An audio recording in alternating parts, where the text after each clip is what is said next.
Ahlan wa sahlan. Bonjour. Est-ce que vous m'entendez?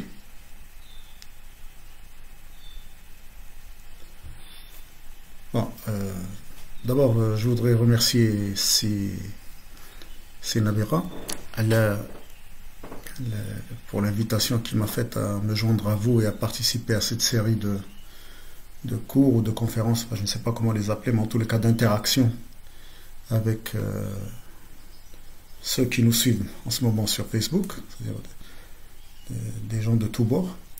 Et il m'a demandé en fait de parler de performance. Pourquoi? Parce qu'il avait assisté une fois à une intervention que j'avais faite sur la performance sportive, à la performance tout court. Et il avait apprécié. Il m'a donc rappelé cette participation et m'a demandé de m'entretenir avec vous de la performance. Alors, la performance, en fait, c'est quelque chose qui a accompagné l'humain depuis sa création. C'est-à-dire depuis qu'il s'est rendu compte de la possibilité de mesurer. À partir du moment où il a commencé à mesurer des choses, à peser des choses, il s'est rendu compte qu'il y avait une possibilité, disons, de comparer son rendement, de comparer son rendement physique, de comparer son rendement économique. En fait, de se comparer à un autre humain, donc les humains entre eux, et de quantifier tout ça. Donc cette notion de quantification qui induit la performance. Du coup, bien évidemment, parmi les domaines où la performance s'exprime, est justement le domaine de l'activité physique et donc du sport. Et si on remonte très loin dans l'histoire, du temps des Phéniciens, puisque vous savez que dans le monde occidental, on octroie la création des Jeux Olympiques ou l'apparition des Jeux Olympiques aux Grecs, mais en fait, il y a des évidences historiques comme quoi ces activités-là existaient bien avant et existaient chez les Phéniciens. Et qu'en fait, les Grecs se sont inspirés des Phéniciens, parce que il ne faut pas oublier que c'est les Phéniciens qui ont découvert la Grèce et qui ont donné le nom d'Europe à cette partie du monde, parce que ils venaient de la découvrir et ils l'avaient trouvée très belle. Ils lui ont donné le nom d'une princesse phénicienne qui s'appelait Europa. Et il y a des évidences au Liban notamment d'infrastructures, d'anciens stades et qui ressemblent à l'identique à ceux qu'on retrouve du côté d'Olympe en Grèce. Donc, je disais que la performance a accompagné l'humain et accompagne l'humain aujourd'hui. Et elle s'est généralisée comme notion même de comparative entre les humains. C'est-à-dire qu'on va comparer, on parle de performance par exemple quand un chanteur va monter sur l'estrade et va chanter, on va parler de performance. Quand un acteur joue un rôle, on parle de performance. Quand bien sûr un sportif court le 100 mètres, on parle de performance. Alors la performance obéit à des règles et des lois, et là notamment des déterminants et des facteurs favorisants. Et les facteurs favorisants de cette performance, je vais aller vite parce qu'on m'a demandé de ne pas dépasser 30 minutes. Alors les déterminants de la performance sont tout d'abord le potentiel humain. Le potentiel humain est quelque chose d'extrêmement important, c'est-à-dire que sans humain, il n'y a pas de performance. On peut bien évidemment comparer la performance entre deux chevaux qui courent, mais il y a toujours un humain qui les fait courir. Le deuxième déterminant est l'intégration des connaissances scientifiques. Donc voilà le potentiel de l'humain qui est en étroite corrélation ou en étroite relation avec les connaissances scientifiques. Et sans connaissances scientifiques et l'intégration de ces connaissances, il est difficile de parler de performance ou d'améliorer la performance. Le troisième déterminant, ce sont les lois et les règlements. Et vous savez qu'en matière de sport, par exemple, il y a des règles des fédérations internationales, et c'est ces règles qui font qu'il est possible de comparer les performances. C'est-à-dire quand on court un 100 mètres, le 100 mètres est identique partout. Quand on joue au football, les règles sont les mêmes. Quand on joue au basketball, les règles sont universelles et donc sont les mêmes. Et donc les règlements et les lois sportives, notamment, sont un facteur, un déterminant très important. C'est pratiquement le troisième en ordre d'importance. Et c'est exactement ce qu'on retrouve aussi au niveau de l'entreprise, par exemple. Il y a Il y a des règles économiques, des lois, etc., qui gèrent le commerce, qui gèrent l'industrie, et donc qui font que la concurrence ou la performance de ces entreprises entre elles, ou la concurrence entre elles pour aboutir à des performances, vont se faire selon des règles bien précises. Le quatrième déterminant, c'est la clarté des objectifs. C'est-à-dire qu'on ne peut pas parler de performance si on n'a pas une idée claire et précise de ce qu'on veut atteindre. Les objectifs doivent être très clairs, bien définis, de façon à tendre vers ces objectifs, et c'est cette tentative, disons, d'atteindre ou de réaliser les objectifs qui va nous permettre de mesurer la performance. Le cinquième déterminant dans cette première série, parce qu'il y a 2 séries, j'ai oublié de le dire, 2 séries les plus importants sont les 5 premiers. Par la suite, il y a une série qui est pas moins importante, mais disons qu'on peut systématiser différemment. C'est la clarté du défi. Alors, il ne peut pas y avoir de performance s'il n'y a pas de défi. C'est-à-dire que s'il n'y a pas une volonté intrinsèque de l'individu ou du groupe à réaliser cette performance. Et cette notion de défi est extrêmement importante dans la performance, et elle est exprimée tous les jours, si vous voulez, si on fait attention on retrouve des interventions de sportifs ou des déclarations de sportifs ou d'entraîneurs, etc. Il y a toujours en filigrane cette notion de défi. Le deuxième bloc de déterminants, c'est le contexte socioculturel. Donc, jusqu'à présent, les 5 premiers sont intrinsèques à l'humain, c'est-à-dire ils sont en relation directe avec l'humain. Le deuxième bloc est en relation plutôt avec le contexte général, avec la société, etc. Donc, le contexte socioculturel. Alors, il y a bien évidemment des pays où les populations, où les citoyens sont plus à même d'intégrer cette notion de performance, ou sont enclins à se mesurer, à défier les difficultés, etc., que d'autres. Donc il y a certaines sociétés où le système, où le contexte socioculturel est plus favorable que dans d'autres. Il y a aussi l'histoire. Alors l'histoire est extrêmement importante parce qu'elle sert de référentiel. Un pays qui n'a jamais eu, disons, de champion olympique ne peut pas savoir comment facilement, on ne peut pas à savoir comment est-ce qu'on arrive à être champion olympique. Et donc l'histoire est une donne extrêmement importante parce qu'elle permet disons, d'avoir un référentiel, qu'il soit technique, de connaissance ou tout simplement de management, etc. Et le troisième facteur de cette seconde série, c'est la politique. Alors, bien évidemment, beaucoup disent que le sport doit rester en dehors de la politique, etc. C'est absolument faux. Le sport n'est que politique. Le sport est une activité politique comme tant d'autres activités. Et je ne pense pas qu'il y ait une activité à laquelle se donne l'humain depuis qu'il existe et qui ne soit pas politique. Donc, les politiques, d'abord, l'action même, l'activité sportive elle-même s'inscrit dans un contexte politique, et elle obéit aussi à des politiques, et elle est la conséquence de mesures politiques ou de décisions politiques ou de volonté politique. Le dernier déterminant dans cette série, donc dans cette seconde série, est le contexte international. Alors bien évidemment, le contexte international, ce sont les fédérations internationales, les instances internationales qui le déterminent par les règles, d'un côté, comme on l'a dit précédemment, mais également il y a le contexte de compétition lui-même qui fait que on peut s'imaginer, on peut schématiser l'activité sportive comme étant un grand gâteau et que chacun essaie de tirer le maximum vers soi. C'est qu'en fait, le seul facteur qui ne soit pas favorisant, c'est le facteur international. C'est-à-dire la concurrence est telle qu'il n'y a pas de pays qui fasse un cadeau à un autre pays, ou une fédération qui fait un cadeau à une autre fédération, ou un club qui va faire un cadeau à un autre club. C'est-à-dire là, la lutte est très très forte, et voire dépassant des fois même les limites de l'entendement. Et ce contexte donc international est un facteur déterminant, mais on peut le classer parmi les facteurs défavorisants, les facteurs qui bloquent un peu d'un certain point de vue, mais aussi Favorisant parce que c'est dans ce contexte international qu'on peut s'exprimer. On ne peut pas s'exprimer en dehors du contexte international.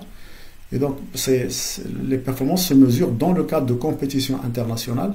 Et c'est la démocratisation justement de ces compétitions qui fait qu'aujourd'hui, beaucoup de pays qui sont moins nantis que d'autres vont également accéder de la performance sportive et à des réalisations sportives qui vont faire leur notoriété. Si on parle par exemple d'athlétisme, tous les pays africains, le Kenya, le Maroc, l'Éthiopie, l'Algérie, l'Afrique du Sud, etc., ne font pas partie du GOTA. Ils ont des pays les plus riches du monde et pourtant le contexte international leur a permis de s'exprimer et donc de figurer parmi les grandes nations du monde. Alors, ces déterminants se trouvent des déclinaisons dans des facteurs qui favorisent ou pas la performance sportive. Alors, quand on a parlé de potentiel humain, par exemple, en fait, on parlait de talent, on parlait de potentiel, et donc le potentiel s'exprime par le talent. Et donc, un des facteurs favorisants, c'est d'avoir un bon système de détection de talent. L'identification des talents est un process très complexe, très compliqué, et qui est déterminant dans la réalisation de performances. Et certains pays, notamment des temps où les pays de l'Est existaient, ils avaient des départements très spécialisés qui procédaient, qui prospectaient, qui faisaient l'identification des talents.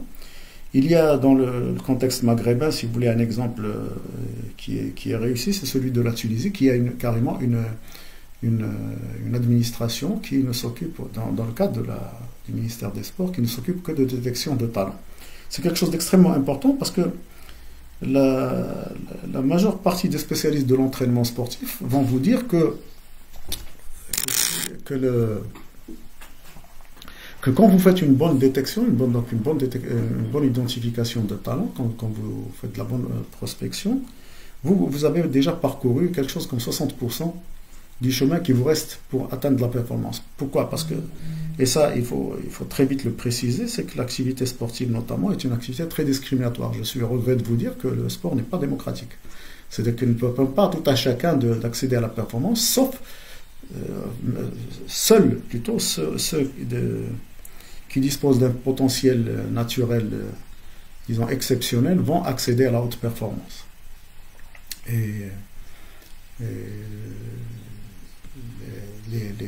Justement, la façon de détecter, enfin les techniques de détection permettent justement d'aller chercher ce potentiel chez le sportif, voir s'il existe ou pas, et de le mesurer. Par exemple, la consommation maximale d'oxygène. Vous ne pouvez pas être un sportif de très haut niveau si à la base, au départ, donc de manière intrinsèque, avant même de commencer l'entraînement sportif, si vous n'avez pas une bonne consommation maximale d'oxygène. L'entraînement sportif ne va améliorer par exemple la consommation maximale d'oxygène que de 15 à 25%. Donc si vous n'avez pas déjà au départ un bon potentiel, vous risquez de ne jamais pouvoir atteindre une performance de très haut niveau. C'est le cas par exemple de la vitesse. La vitesse c'est un process neuromusculaire qui est très complexe et qu'on améliore que très difficilement. On améliore certains facteurs adjacents qui vont disons, interagir avec la vitesse, mais on n'améliore pas la vitesse, l'interaction, flux nerveux, enfin l'interaction entre neurones et muscles, pour être très simple. Alors, le deuxième facteur facteur favorisant, qui est extrêmement important, dont on ne parlait pas il y a encore une dizaine, une quinzaine, voire une vingtaine d'années, c'est la disponibilité. Au milieu du siècle dernier, les enfants, l'urbanisation faisait que les systèmes scolaires faisaient que les enfants avaient beaucoup de possibilités de pouvoir pratiquer l'exercice physique. D'abord, les villes n'étaient pas si grandes et donc les infrastructures se trouvaient très proches des habitations. Et les systèmes scolaires même permettaient aux enfants, une fois l'école terminée, d'aller jouer ou d'aller pratiquer l'activité qu'ils voulaient, que ce soit du sport ou autre chose. Aujourd'hui, les systèmes scolaires font que les enfants sont très chargés et n'ont plus le temps, disons, de pratiquer de l'exercice physique ou un quelconque loisir. Un enfant, si vous prenez le cas du Maroc, un enfant est supposé sortir de chez lui vers 7h30 du matin au maximum, pour ne rentrer finalement que vers 18h, 18h30. quand est-ce qu'il va trouver les 3 ou 4 heures qu'il lui faut pour pratiquer de l'activité physique, aussi talentueux qu'il puisse être. Il y a également la disponibilité des entraîneurs et des enseignants ou des encadrants. Par le passé, les enseignants d'éducation physique avaient tous une double activité. Ils avaient une activité au sein des établissements scolaires, mais aussi une activité dans le cadre d'associations ou de clubs. Les enseignants sportifs vous diront tous que oui, j'ai été détecté par mon professeur d'éducation physique qui a trouvé que j'étais bon à jouer au handball ou au basketball, etc., et qui m'a orienté, qui m'a amené dans un club, etc., où lui-même était entraîneur, etc. Ce modèle n'existe pratiquement plus pour plusieurs raisons. D'abord, l'urbanisation qui fait qu'aujourd'hui les infrastructures de moins en moins nombreuses sont extrêmement éloignées des lieux d'habitation. Si vous prenez par exemple l'exemple de Rabat, si vous voulez pratiquer de l'athlétisme et que vous habitez à Taqaddoum, vous devez prendre un bus qui va vous prendre quelque chose comme 45 à 50 minutes pour arriver là où il y a une piste d'athlétisme. Si vous êtes à Casablanca, et si vous devez traverser tout Casablanca pour aller du côté de l'IDEA, du stade de Bourgogne, ça peut vous prendre la journée avant d'arriver à une infrastructure sportive pour vous entraîner. Donc, cette question de disponibilité à la fois des enfants, des cadres et également de l'infrastructure fait que c'est un facteur qui est favorisant quand bien évidemment tous ces éléments sont réunis, c'est proximité, disponibilité en temps et disponibilité de l'infrastructure sportive, ou bien ce facteur peut devenir défavorisant si bien évidemment un de ces 3 éléments n'est pas optimisé ou n'est pas optimal, c'est-à-dire la disponibilité de l'enfant, la disponibilité de l'encadrement et la disponibilité de l'infrastructure sportive. Le 3e facteur favorisant, ce sont la participation volontaire des intervenants. Alors, justement, quand on a parlé des disponibilités, on peut lier ça très vite au volontariat. C'est-à-dire que de plus en plus, la matérialisation, disons, la marchandisation du sport fait qu'aujourd'hui, il est difficile de trouver des encadrants qui puissent le faire de manière bénévole. Et donc, la quasi-totalité, la majeure partie des encadrants ou des gens formés en matière d'exercice physique vont aller vers les activités où ils peuvent recevoir un pécule, où ils peuvent être payés, où ils peuvent recevoir un salaire, une indemnité ou quelconque compensation, et vont déserter les disciplines sportives beaucoup plus pauvres, où il n'y a pas de possibilité d'avoir un revenu. Si vous prenez par exemple un sport comme la boxe, un sport comme l'athlétisme, beaucoup d'autres sports comme ça, où il n'y a pas beaucoup de moyens financiers, il est constaté aujourd'hui malheureusement que l'encadrement est de plus en plus rare à trouver et de plus en plus incompétent, puisque les plus compétents parmi les enseignants d'éducation physique ou les gens formés pour entraîner vont aller vers des activités plus rémunératrices.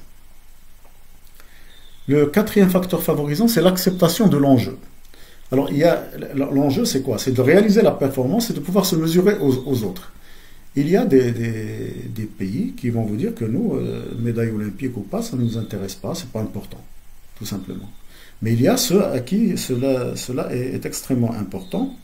Mais si vous regardez ce qui se passe dans le monde, vous allez trouver que pratiquement toutes les grandes puissances se trouvent classées parmi les premières nations en matière d'activité physique.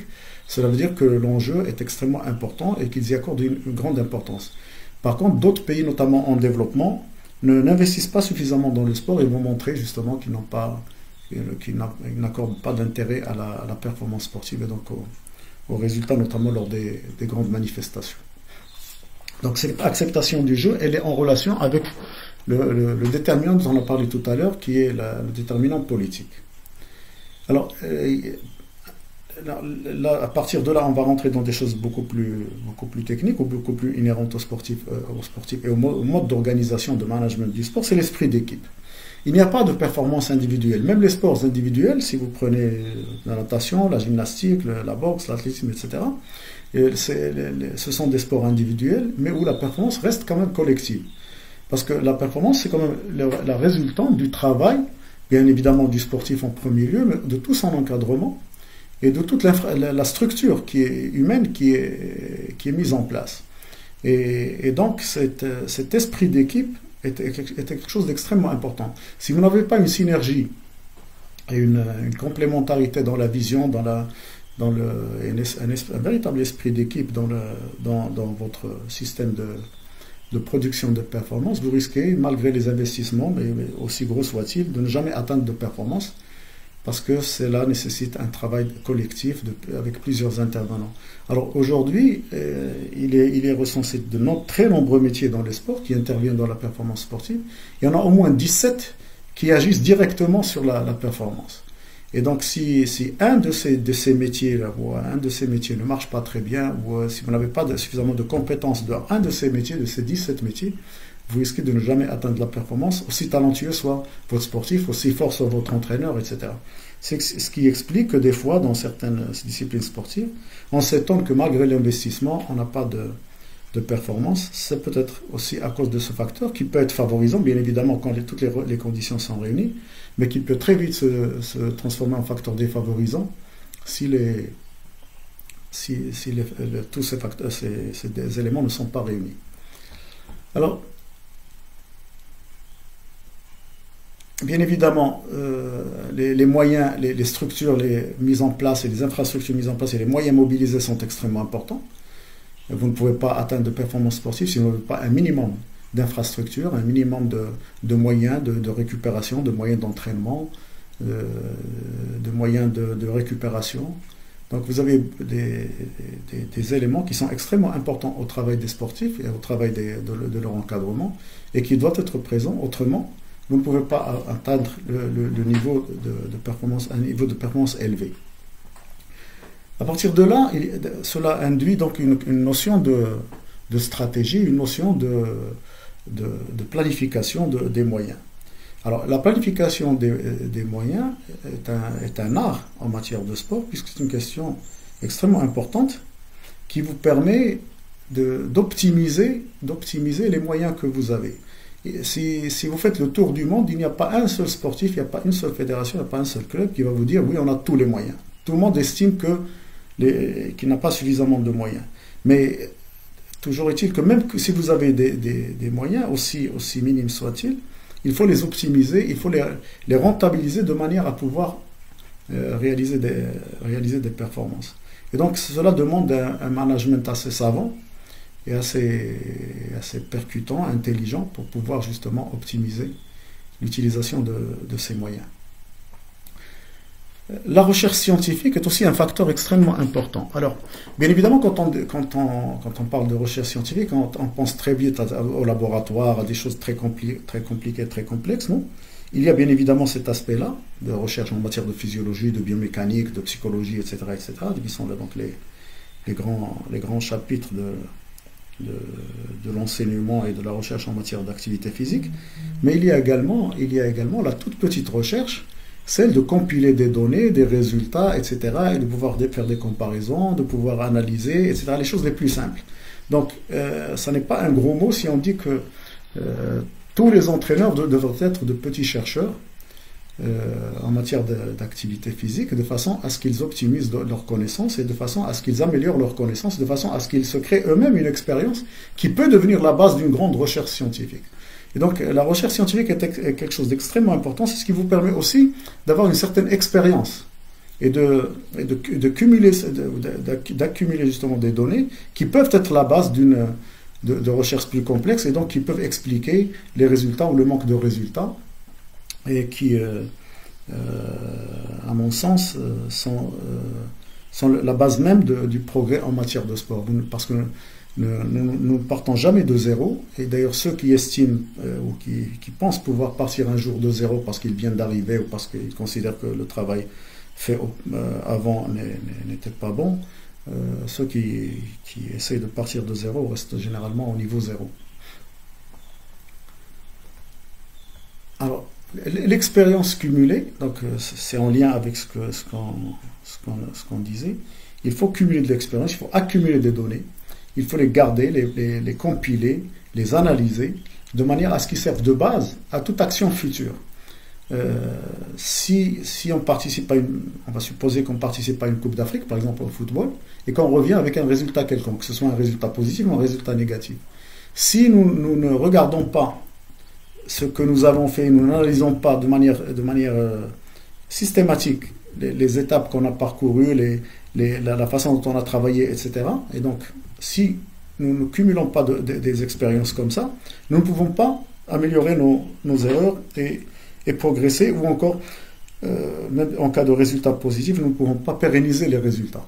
Donc l'expérience est quelque chose d'extrêmement important et qu'il faut consigner dans des documents, etc.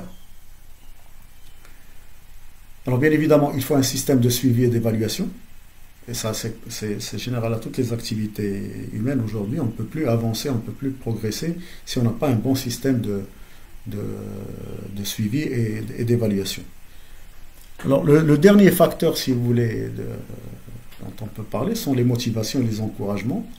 La performance sportive est liée, strictement liée au système de motivation. Il faut qu'il y ait un bon système de motivation pour que tous les intervenants puissent se sentir d'abord valorisés et puissent fructifier le travail qu'ils ont fourni et les efforts qu'ils fournissent. Parce qu'il n'est pas aisé justement d'atteindre une très haute performance. Vous savez qu'un sportif de haut niveau aujourd'hui, c'est quelqu'un qui va travailler très durement, entre 5 à 6 heures par jour d'entraînement, plus les heures de récupération, plus toutes les activités qui sont liées justement à la performance sportive, et qui font que c'est quelqu'un qui travaille à plein temps. D'ailleurs, c'est pour ça qu'on parle de professionnalisation, etc. La professionnalisation, c'est justement le moyen, enfin la définition de celui qui va travailler à plein temps dans une activité et qui va y consacrer le plus clair de son temps. Et pour cela, il doit recevoir des motivations, il doit recevoir une compensation qui soit proportionnelle aux efforts qu'il a fournis.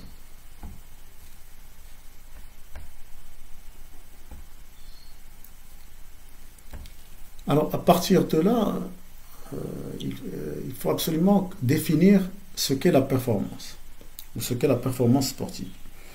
Alors, humblement, cela fait des années, comme certains parmi vous le savent, cela fait des années que je travaille en matière de performance sportive, quelque chose comme quasiment presque une cinquantaine d'années, si je compte aussi les premières années où je pratiquais moi-même. Et je suis arrivé à une définition toute simple. Et pour moi, elle reflète exactement, et elle est l'émanation des réussites marocaines en matière de sport, et donc qui me permet aujourd'hui d'être fier de dire que la performance sportive est une expression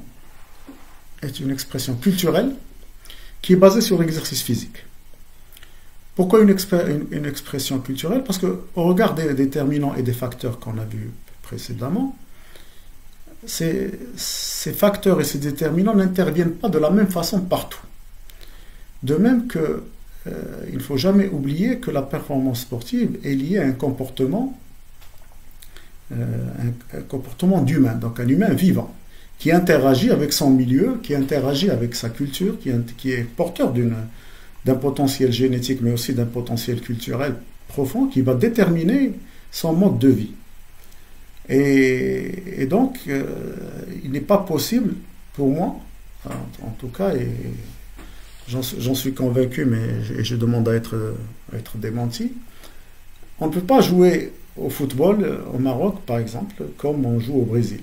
On ne peut pas jouer au football au Maroc comme on joue en Allemagne. On ne peut pas jouer en Allemagne au football comme on joue en Russie. On ne peut pas jouer en France au football comme on joue en Angleterre ou en Grande-Bretagne.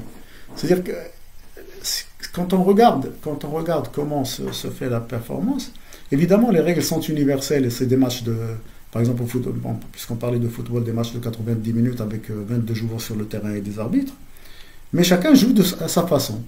Et en fait, cette façon de jouer, donc cette façon d'exprimer la performance, elle est strictement liée à la culture. Alors, si on fait référence à notre culture, on va trouver que nous avons des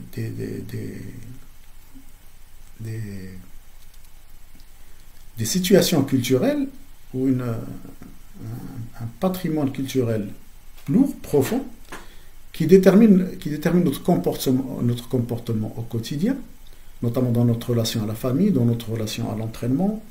Il y a aussi tout ce qui est inhérent au culte, à la religion, qui fait que nous avons, par exemple, chaque année, et depuis toujours et pour toujours, un mois où nous devons jeûner. Il y a les prières du vendredi, les 5 prières. Il y a beaucoup de facteurs de notre culture et donc de notre identité qui vont être déterminants dans notre façon de nous mouvoir, dans notre façon de nous exprimer.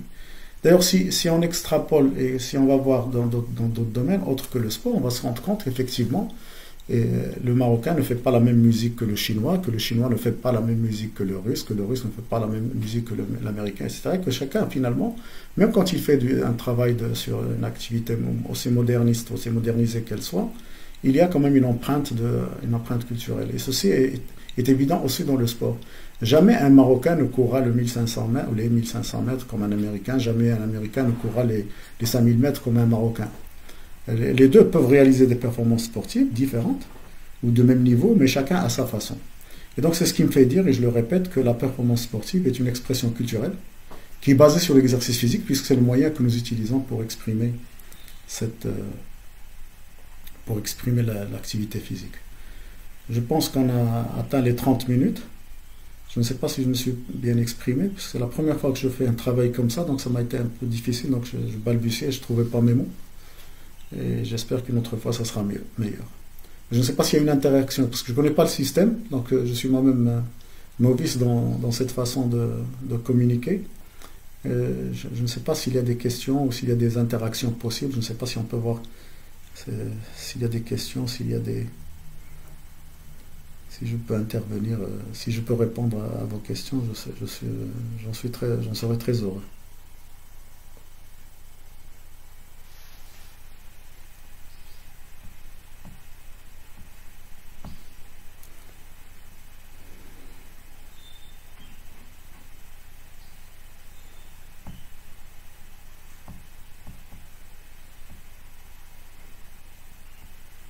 D'abord, je voudrais vous remercier. Vous avez été nombreux.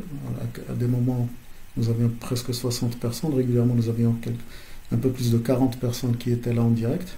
Je vous remercie infiniment de votre confiance. Et j'espère avoir été à la hauteur de ce que vous attendiez de moi en cette fin d'après-midi.